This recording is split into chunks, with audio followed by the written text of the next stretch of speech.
Oke, masih dengan Profesor Kardus, tak berijazah tapi jenius. Kali ini Profesor Kardus akan mengajak Anda untuk mengulik tentang bidang keilmuan fisika partikel dan mekanika kuantum, yakni fakta-fakta tentang sebuah partikel dari keluarga lepton yang dikenal sebagai partikel hantu atau neutrino. Tapi sebelum Profesor Kardus mengulasnya, jangan lupa like, subscribe, dan tekan tombol lonceng di channel Profesor Kardus. Tak berijazah tapi jenius, untuk mendapatkan informasi dan notifikasi-notifikasi terbaru dari sudut-sudut bumi dan sudut-sudut alam semesta lainnya. Ya, tahukah Anda, dari 16 jenis partikel fundamental dalam model standar fisika partikel, partikel yang paling sulit dideteksi secara alami di alam semesta diketahui adalah neutrino. Partikel ini sangat kecil, bahkan diketahui memiliki ukuran 1 juta kali lebih kecil daripada partikel elektron, yang notabene elektron sendiri sekitar 1816 kali lebih kecil daripada partikel proton. Ya, neutrino memiliki massa hampir nol, tapi tetap masuk kategori partikel bermassa. Tidak seperti foton yang sama sekali tidak memiliki massa. Karena bermassa hampir nol, partikel hantu ini dapat bergerak super cepat, hampir mendekati kecepatan cahaya, atau merupakan partikel bermassa dengan akselerasi tercepat.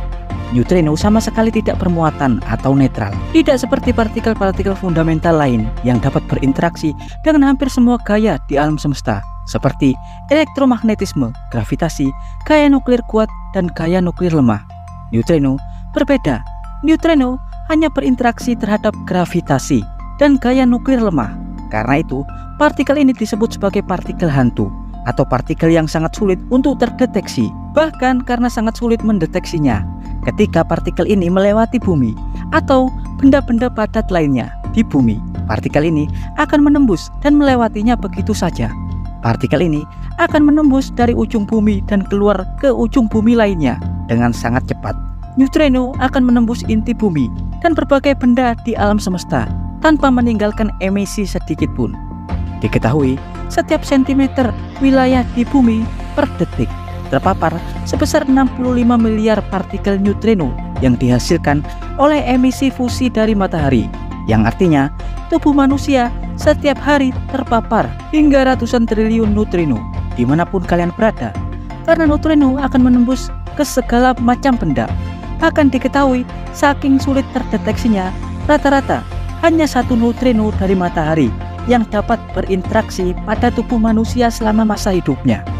Karena neutrino sangat sulit berinteraksi, pastinya detektor neutrino harus sangat besar, dan yang terbesar adalah detektor Super Kamiokande milik Jepang, sebuah detektor setinggi 42 meter yang berada di 1000 meter dalam bumi dengan kapasitas penampungan air ultramurni hingga 50.220 metrik ton. Ya, neutrino merupakan partikel paling melimpah di alam semesta. Selain partikel foton atau partikel cahaya, neutrino dapat dihasilkan oleh banyak proses di alam semesta, baik secara alami atau artifisial, yakni buatan. Neutrino pertama kali tersebar secara luas di alam semesta melalui ledakan dahsyat Big Bang. Selain itu, neutrino sering terbentuk dari tumbukan antar partikel di luar angkasa, seperti neutrino yang dihasilkan dari interaksi sinar kosmik dan atom-atom di atmosfer bumi, juga melalui emisi penggabungan fusi di matahari. Dan ketika terjadi ledakan bintang seperti supernova, diketahui hampir 99% energi yang dilepaskan dalam supernova merupakan neutrino. Selain di alam semesta, neutrino juga dapat dihasilkan di laboratorium secara artifisial atau buatan, seperti dalam proses peluruan unsur radioaktif dalam reaksi fisi nuklir di reaktor nuklir, kemudian melalui tumbukan antar partikel di akselerator partikel, bahkan dalam reaksi fusi senjata nuklir.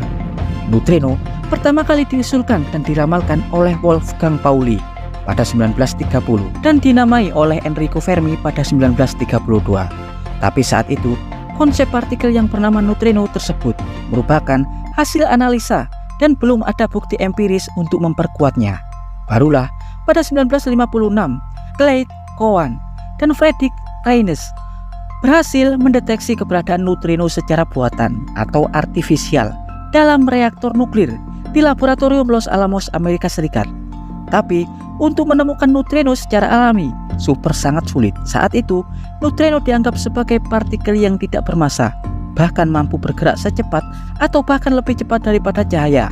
Dan barulah pada 1999 sekelompok tim ilmuwan dari Institut Cosmic Radiation Universitas Tokyo yang dipimpin oleh Profesor Takaaki Kajita berhasil mendeteksi neutrino alami pertama kali pada 1999 melalui detektor raksasa neutrino yang berada di 1000 meter di bawah tanah yang bernama Super Kamiokande.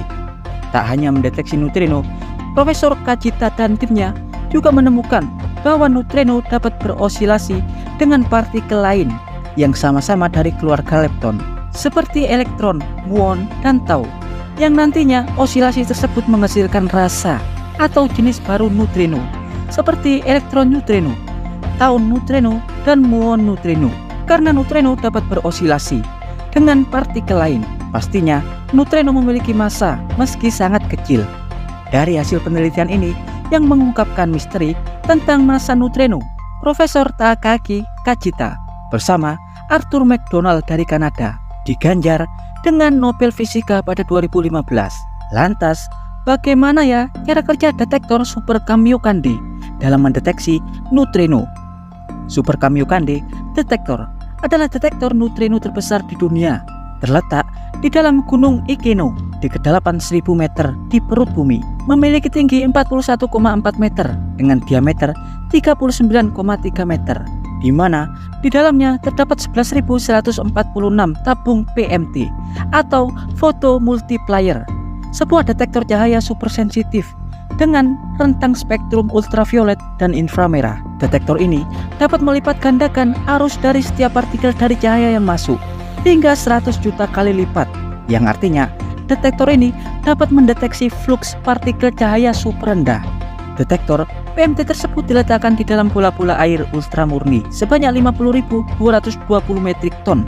Dan tahukah Anda mengapa ya detektor Kamiokande harus diletakkan di dalam perut bumi, di kedalaman bumi, dan harus menggunakan air untuk mendeteksi partikel-partikel yang datang? Asal Anda tahu, setiap sentimeter wilayah di permukaan bumi setiap hari terpapar oleh triliunan berbagai macam partikel, seperti sinar X, sinar kosmik, sinar proton, neutrino, foton, dan berbagai partikel-partikel lainnya. Di antara partikel-partikel tersebut, yang paling sulit untuk ditangkap dan diamati adalah neutrino, karena neutrino tidak berinteraksi dengan gaya elektromagnetik, karena di permukaan bumi sangat terkontaminasi. Untuk itu, para ilmuwan menempatkan detektor di kedalaman bumi. Semakin dalam penempatan detektor, maka semakin baik, karena tak semua partikel-partikel yang memapar bumi dapat menembus ke kedalaman bumi yang sangat dalam. Tapi berbeda dengan neutrino. Neutrino berbeda dengan partikel lainnya. Neutrino dapat menembus bumi dengan mudah.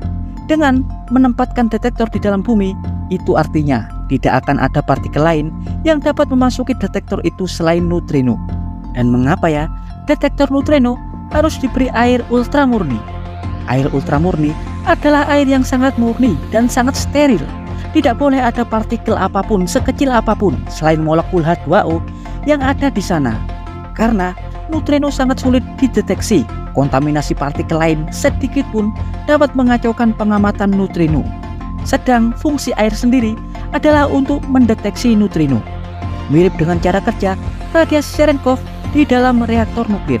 Dalam konten sebelumnya, Profesor Kardus pernah mengulas cara kerja radiasi Cherenkov atau radiasi biru berpendar yang dihasilkan dari hasil reaksi fisi nuklir dan hasil peluruhan emisi gamma radioaktif.